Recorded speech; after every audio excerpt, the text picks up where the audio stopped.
And thank you so much for joining me on For Our Edification. I am so pleased to have this guest on this episode. He's a brother who I got the opportunity to talk to in my weekly radio show, The Way Forward, and his name is Phillip Holmes. And Phillip is somebody who, if you have run into, let's say, some pretty unfortunate leadership incidents in your career, and and you stopped one day on social media and said, "Detox your career." Oh yeah, this is me.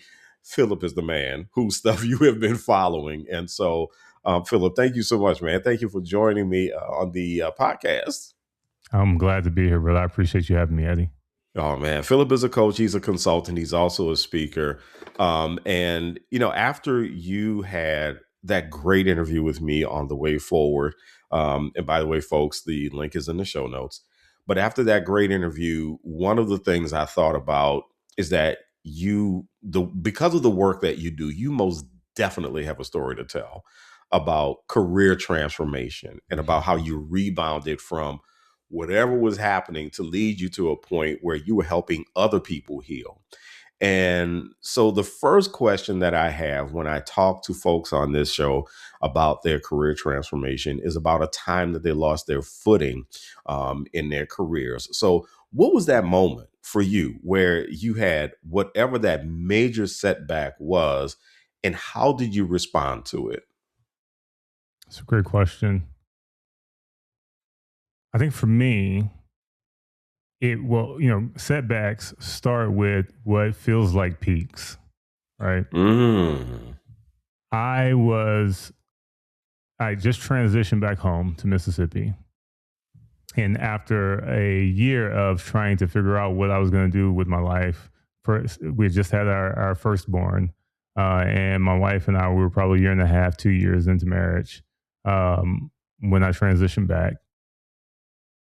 I was essentially trying to figure out what I was going to do next. And I worked in financial planning. I feel like that's like the transition job, right? That where you go insurance or financial planning or something when you're trying to figure out what you're going to do. So you try that industry for a little bit to see if it's the right fit. And Yeah. for me, that wasn't necessarily the right fit.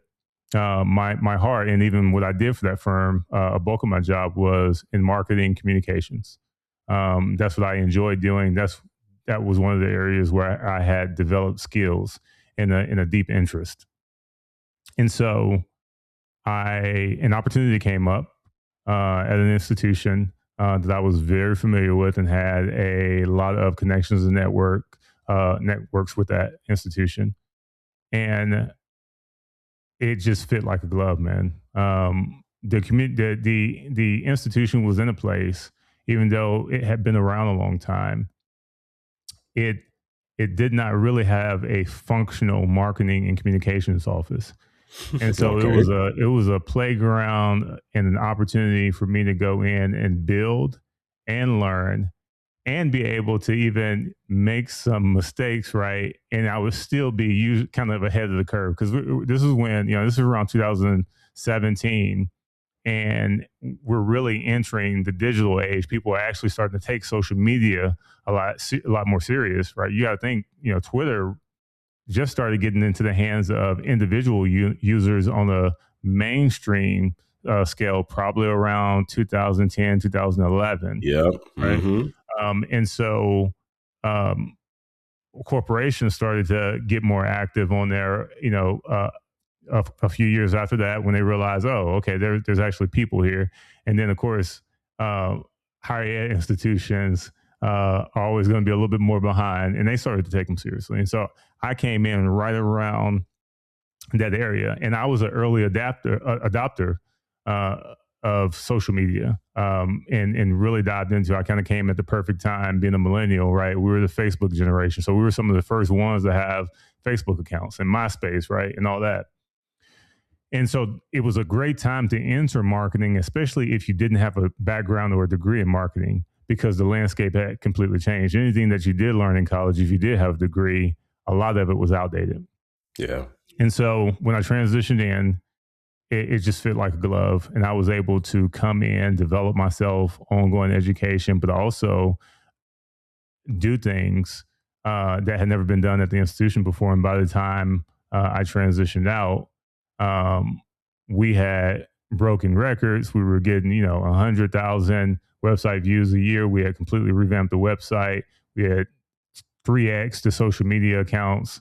Enrollment had increased, development had increased as a result of some of our support efforts. And so it was, I, and so when you talk about the setback, that's where I was before everything kind of hit the fan. I finally felt like, oh man, I think I know what I'm supposed to be doing with my life. I think I'm probably going to be here at least for another 5-10 years. And I was very I was very invested, man. I gotten 3 promotions over the course of 4 years, right? And so by the time everything started to hit the fan, I had got to the point where I was vice president of institutional communications. Yeah. And when I was functionally head of the communications and marketing department, because I never had a boss in my department above me. So every promotion was just really a title change and a pay and a bump in pay. But Hmm. functionally, my job was pretty much the same. And um, essentially, there were some problems, systemic structural problems that needed to be addressed. This was an institution that had 9 campuses across 7 or 8 states, a lot of them Mm. concentrated in the Southeast. And the partnership between the presidents and the institutional people was uh, based on participation, like when it was volunteer, like if you willingly participate. And so different people, different presidents, and even different officers come into that role with different expectations. Somebody could come in with the expectation of like, hey, you're there to do what I tell you to do, right? Because I'm the president, this is my campus, right? You come, and then others are like, I don't need y'all. Y'all gonna slow me down, right? I don't want to deal with all the red tape. I'm just gonna do what I want to do, right? And then you had a few that had realized that, just work with them and they'll work with you. But then that even was inconsistent because depending on who you talk to, you may have a great relationship with the marketing guy, but a terrible one with the other executive, right? Who doesn't work as well because there were so many problems, and it was frustrating because you're doing good work, you're dealing with people who mean well, but a lot of the systemic issues are starting to make some of the tension feel personal. So you know what, Philip? Yeah. So here's the thing. This is why I'm chuckling, and this is why I let out kind of a guffaw earlier, because you and I have gone through almost the exact same type of thing, Yeah. almost the exact same. And it's really interesting. I don't want to. I don't want to. Belittle or make Christian institutions the brunt of the joke, but it's ironic how mission driven Yeah. institutions and organizations can produce some of the most toxic environments Yeah. sometimes. And that's why what you're saying is just even the part that you said that really got me is when you said, "Oh, I expect to stay about 5 to 10 years," and I'm going, "Oh goodness, I went through the Yeah. same thing." Yeah. And marketing communications, man, the gift that keeps on giving. Yeah. So yeah, continue, man. Talk about this setback of yours. Yeah. So for me, it was, and because there's the institution, and I can tell you about all the dynamics that are at play, but I want to make sure that I'm actually reflective in a way that's helpful for people who um, maybe in a place where they're getting ready to face something like this, they don't realize it, and they might be listening, Mm, or somebody who's been through this and has never really gotten perspective.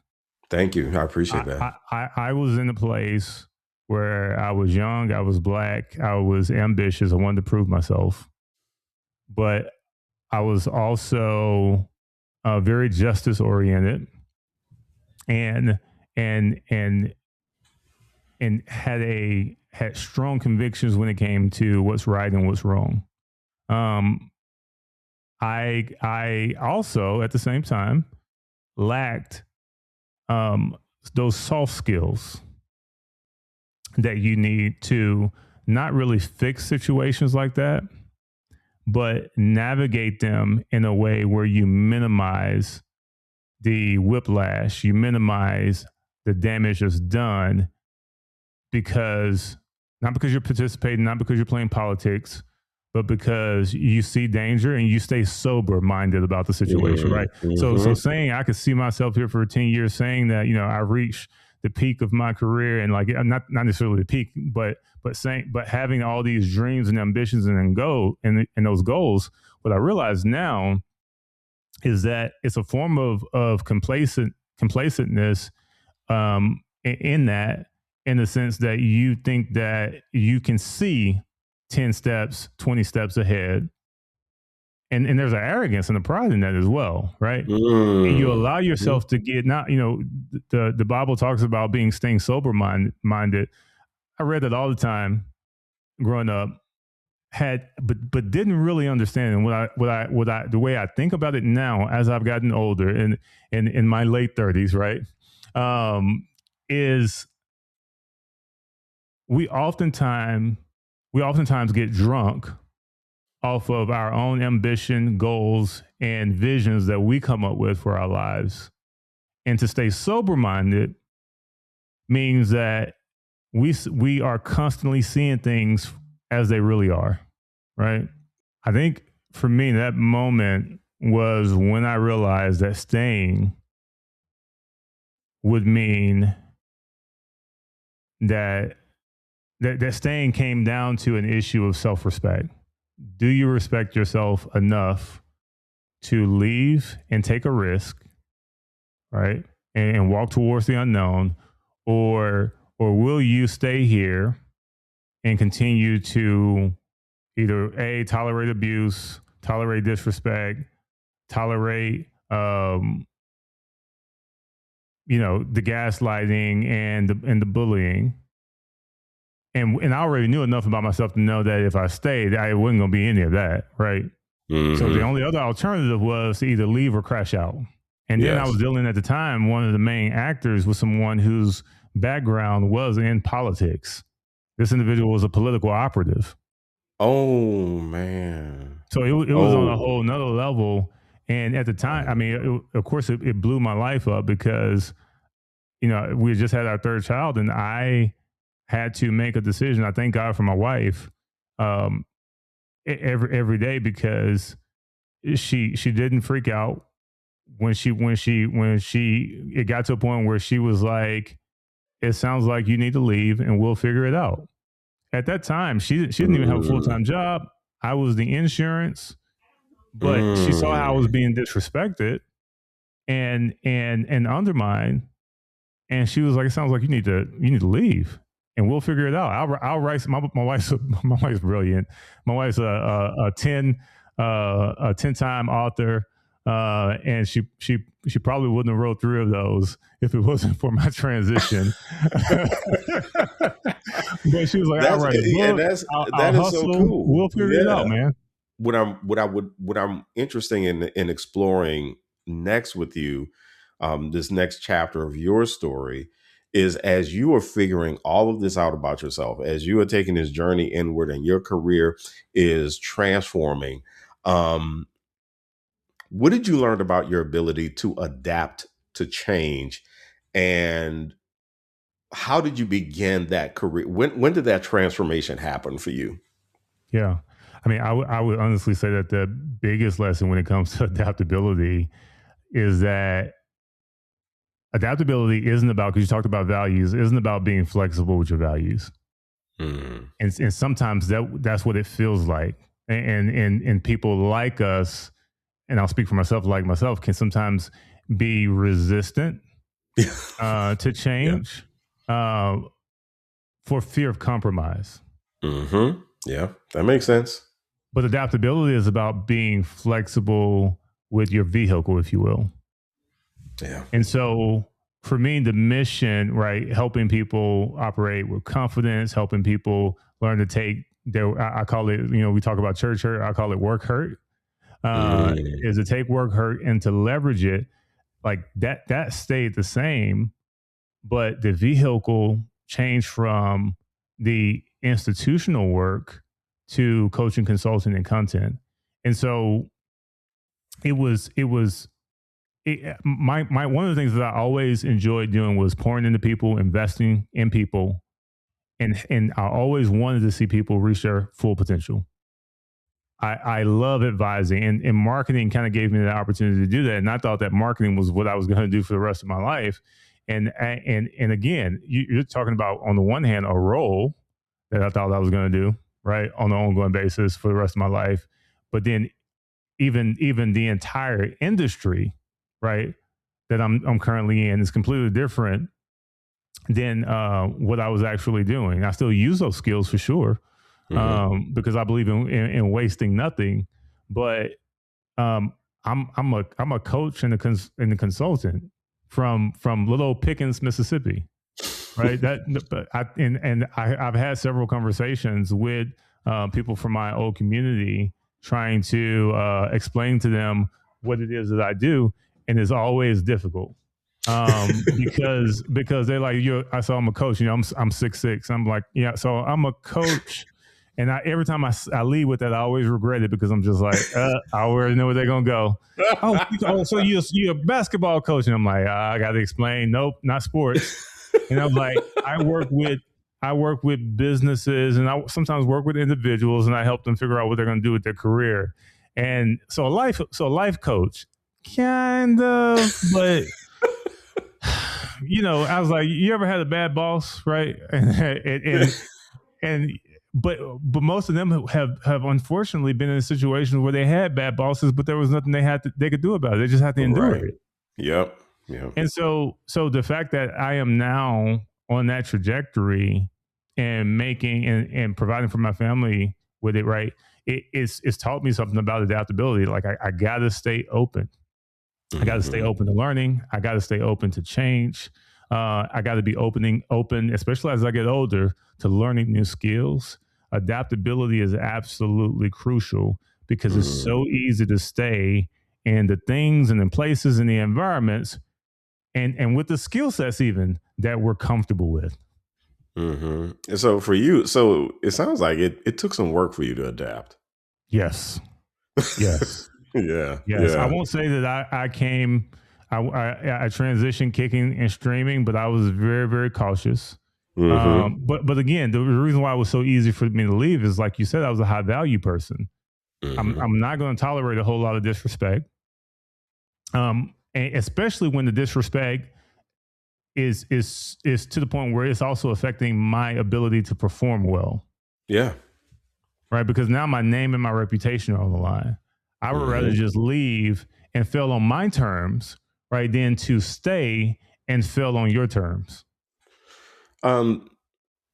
How did you find yourself, next chapter, how did you find yourself developing a sense of personal leadership as a result of that? In other words, how did you find yourself investing in your personal growth and development so that you could positively impact your clients, you could positively impact even your family? But in thinking about career, how are you able to do that so that you could impact your clients as well?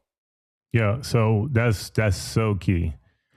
I knew that when I started coaching, I was creating content first, and I was kind of hesitant to go into coaching because I didn't have any certifications. I didn't have any formal training. And I was like, but what is that going to look like? And so I essentially, I was like, oh, okay, well, I coach my team, right? So that's a start. So I have been doing coaching because I believe in professional development, and I believe in giving my team the tools and the resources. And I believe that's part of the leadership job. If you don't want to coach people, you don't need to be in leadership. And so I started there, and there were already things that I've been working through, communication books, right? And there was one that was really, really impactful in the way that I coach and the way I do a lot of things. It's called the Never Split the Difference by Chris Voss. He was a former FBI hostage negotiator. And so here's what I told myself. I was like, I need to be a few steps ahead of where my clients are, right?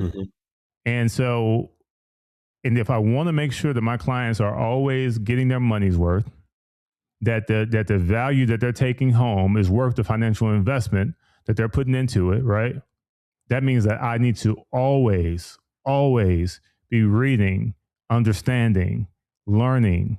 And so a lot of my professional development and self leadership came as an absolute necessity in order for me to live up to the values, right? You talk about being a high value person.